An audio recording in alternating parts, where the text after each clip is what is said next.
Hi friends, thanks for being here at the channel. I'm Erin, and if you haven't noticed, something happened to me the other day. Braces? Isn't that lady like 50? Yes and yes. It's going to help me with some jaw things, but you know what one of my first worries was? How will I make the videos? And even should I make videos while I have braces? Then it occurred to me, you know what I've been hearing a lot about from so many different parts of society, friends, colleagues, everybody, we are missing authenticity in our communication. So many people tell me, Erin, I don't want to read something that sounds like a robot wrote it. I don't want to lose contact with other people by writing in a bureaucratic way that doesn't sound like me. And it can be hard, right, to balance professional sounding with being you.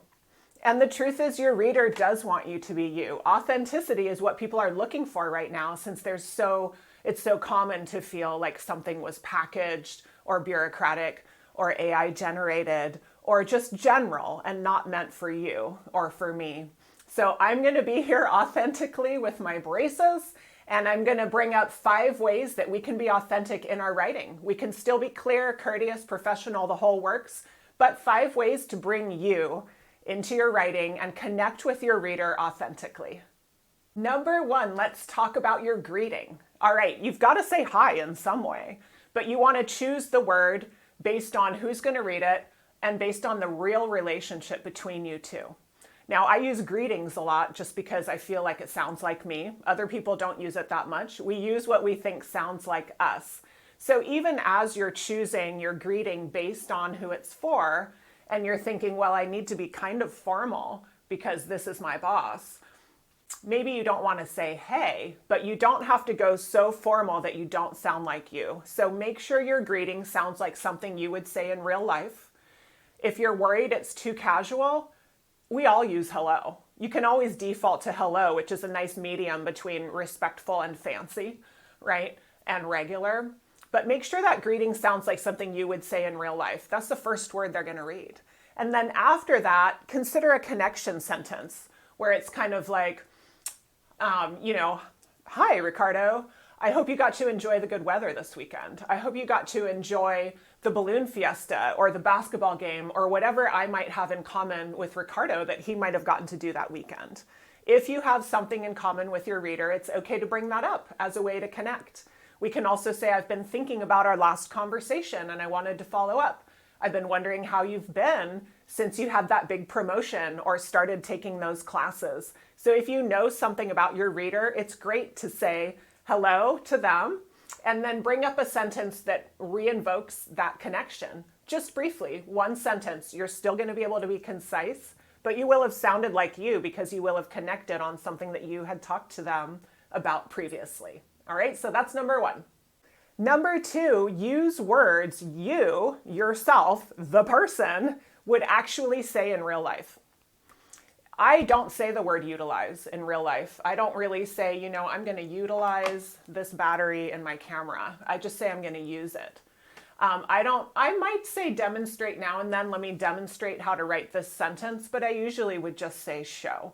So to sound like me, I'm going to use that kind of plain, clear language in my writing too.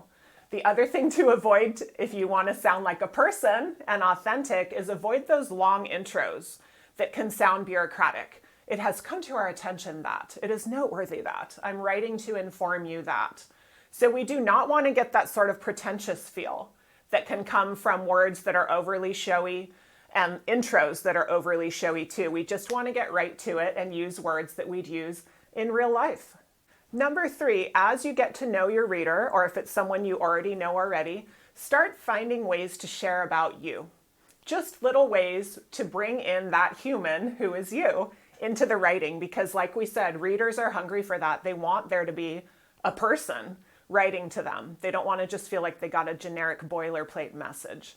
So think about a core trait that you have, something neat about you that you bring to a conversation in real life. Maybe you're always curious and you want to learn more and you ask good questions. Maybe you're funny. Maybe you're adventurous. Maybe you really like to look at the data behind things. Maybe you tell stories to illustrate things. Do some of that in your writing. It's okay to say a joke, right? It's okay to talk about the data and say, this is what really changed my mind. It's okay to be curious. So find a trait about yourself that you like, that fits in with communication, and start bringing that in little by little. If you're not quite sure of a trait, you can do the same thing with activities. Are there hobbies that you can start talking about yourself, just to share about you? It's vulnerable, it's empathetic, it's open, it's authentic. It's what people want. As you're writing to your stakeholder over time, maybe you start saying, oh my gosh, what a great weekend. I got to go out sailing, swimming, bowling, whatever you like to do. Maybe there's a collective event going on in society. Where I live, our team was just in the playoffs in the NBA here in Sacramento. And so that was something that everyone was paying attention to. Maybe there's been a huge storm that everyone's paying attention to. Or are there social things or family things that you can connect on? So it is okay to start bringing in you, the person. You can do it little by little as you judge that your relationship is getting more and more familiar with your reader. And then you're kind of taking those first steps to say, hey, I'm sharing a little bit. It's okay for you to do the same in return. Okay, number 4 is actually a don't. I think it sounds marketing, salesy, maybe bureaucratic, cheesy even, when we oversell or undersell. We typically don't over-exaggerate so much in a spoken meeting, a spoken business setting. We wouldn't exaggerate. But when we oversell in our writing, I think it can feel a little inauthentic. We don't want to say, oh my God, this is revolutionary. It's going to change everything. I mean, maybe that's true, but for the most part, that can seem a little hyperbolic, fancy word for exaggerating.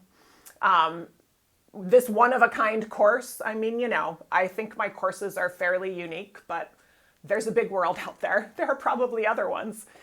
Same with underselling, though. You don't want to put yourself in a bad position, like, I'm so incredibly sorry for my horrible mistake. Don't put yourself down in the pit either. Or this is just an idea I've been thinking about. That's underselling.